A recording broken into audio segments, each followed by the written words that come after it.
Alright everybody, this is of course the great and glorious Nick on the Get Me Off Grid video blog, and we have got a unique unboxing opportunity which has just come straight through the mail today, which is of course fascinating. Now, hold your horses a second, because don't forget what this video blog is about. It's about getting off grid. Right now we don't have that much in the way of choices, do we? Okay, we all need energy, we all need to heat our homes, we all need lighting, we all need to run our information technology so that we can engage with the rest of the world. These are things that we actually need and we require. But the only thing that we can do is to switch providers, and basically it's all still coming down the same pipes and down the same wires, basically, and so we're still going to essentially be screwed, alright? So it's not very good. Remember, I'm doing this from the point of view of a low-income individual who's planning on getting himself completely and utterly off-grid. My long-term goal is not just for me. I would like to be in a position to be able to organize retreats for other people, so I can take them through all the technology that's required. Anything from, the gardening, horticulture, so that they know what to plant, when to plant, how to look after the things that they have been planting.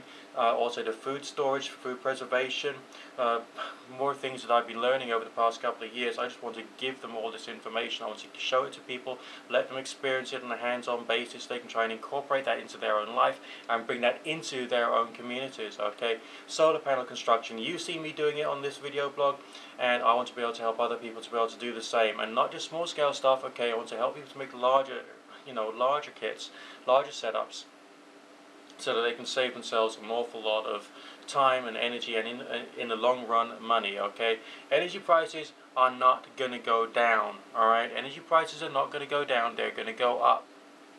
So the only way to make, your fuel bills go down is to have a alternative supplier, and that alternative supplier can be the sun above your head. Okay, it can be the wind that blows through the trees. Alright, if you've got enough land, it can be wood gas. Alright, if you haven't got enough land, you could possibly use bioethanol, depending upon the technology you're using, for the purpose of extracting the sugars from, whatever it is that you are fermenting. Okay, there's ways and means of doing it. There's ways of harnessing the existing heat which comes onto your building. Some of these things can be done by people who are on low incomes, and the very fact that I'm doing it demonstrates that it's a possibility. But anyway, here we go. Straight in from the wonderful country of Hong Kong. Is it a country? I don't know. But either way, we have, as you can see on the packet there, solar controller. So it's a charging controller or a charging regulator. Okay, and there's two different types of controllers. Obviously, you know that electronic devices work by magic smoke. Alright, they have a little wizard inside. Everyone knows this little wizard inside little electronic devices, who is the guardian of the magic smoke. And if the magic smoke gets out, then essentially the device will stop working, won't it? Okay. Isn't that exciting? Top quality, modern day solar charging, controlling. Okay. So it's got two little inputs there from the solar panel. It shows you where the positive and where the negative is. It shows you the output for the battery, and then there's a extra section there which just has a little light bulb on it. Now, it's not saying that you have to wire a light bulb onto that. It's talking about a load, okay? But the load which I'm going to use is the output to the grid tie inverter. Okay? So we can go straight out to the batteries from here. Get the batteries nice and charged up. I've got an existing solar panel, I can use that. I'm going to get some more, increase the range, and then we'll have the output to the grid tie inverter. So I can just allow the batteries to charge up to maximum. Then any extra energy will go into cutting down the cost of the lighting or the use of the fridge and so on and so forth. And that's what this device will help me to do.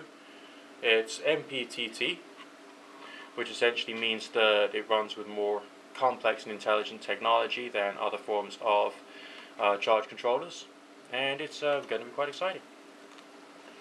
So if I want to go on to wind power, I need to get a separate charge controller for wind, which will work on different voltages and different voltage ranges.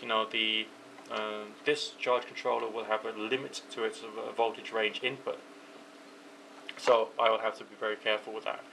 But apart from that, I'm very excited about this, I'm very pumped about this, and I'm going to crack on with getting it wired up. In the meantime, if you want to help me to be able to reach the point whereby I can actually do retreats and I can teach people about anything from small scale to larger scale, and indeed just give people more hands-on information and education about how to progress towards off-grid. Okay, to do little things here and there, start bringing themselves to the point whereby they can actually make it. Okay, and get themselves off the mains grid for gas, for electric.